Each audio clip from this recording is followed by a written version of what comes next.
Election 2024 की special transmission में हम मौजूद हैं। मियां मोहम्मद नवाज शरीफ साहब ने बिल आखिर अपनी तकरीर कर दी।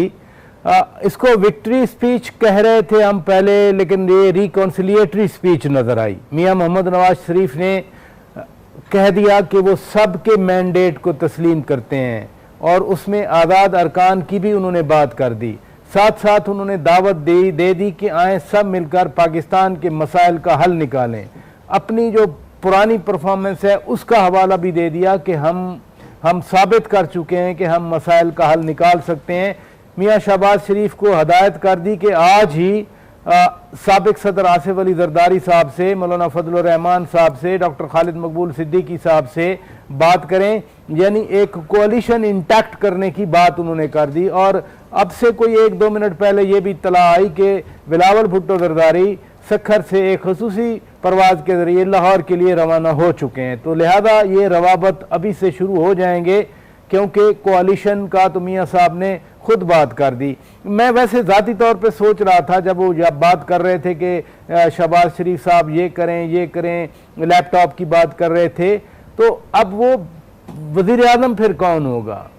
उन्होंने ये वादे नहीं किया कि मैं वज़ीर आज़म बनूंगा या फिर मियाँ शहबाज शरीफ वज़ीर आज़म बनेंगे। मेरे मेहमान मौजूद हैं, मैं तजिया लूँगा। डॉक्टर साहिबा, बिल आखिर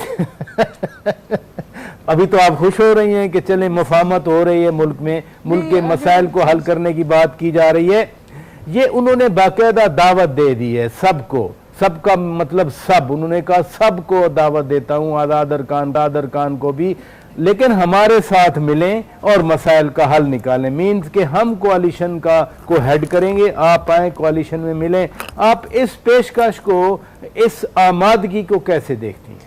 मेरे ख्याल है कि प्रैग्मेटिज्म है।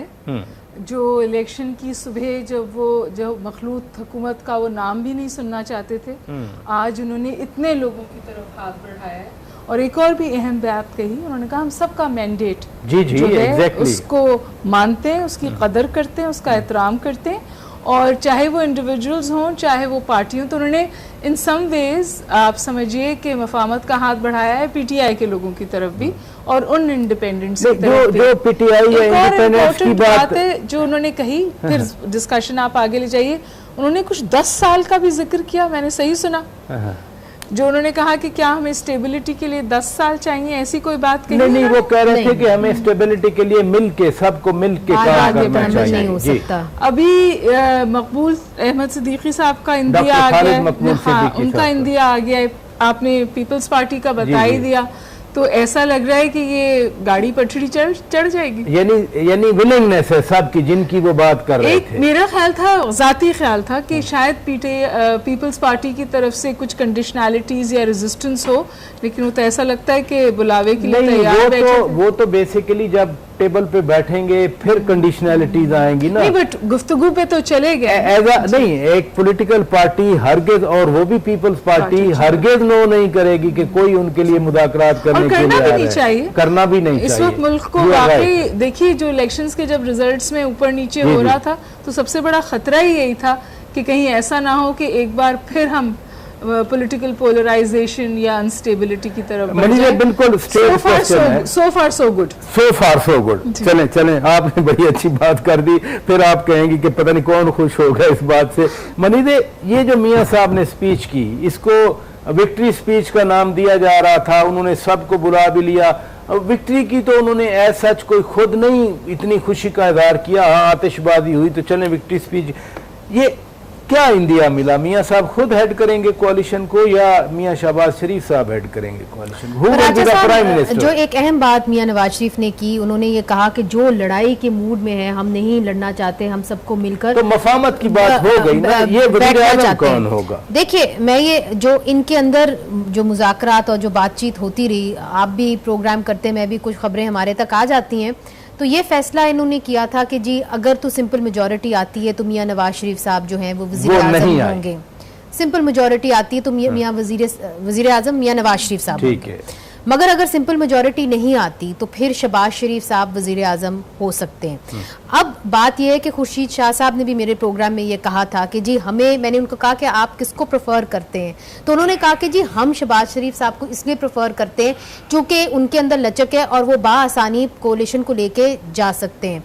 मगर अब जो खबरें आ रही हैं और जो हमारे तक पहुंच रही हैं वो यही हैं कि ये जो है पाकिस्तान को नवाज दो, ये कहीं ना कहीं कोशिश होगी कि मियां नवाज शरीफ साहब जो हैं वो कोalition को हेड करें, या कि अगर वो नहीं हेड करते तो फिर पंजाब के अंदर जो वज़ीर आला कैंडिडेट हैं वो फिर मरियम नवाज साहिबा हैं। उसके ऊपर भी खासी रेजिस्टेंस है और आपको पता है कहाँ से है।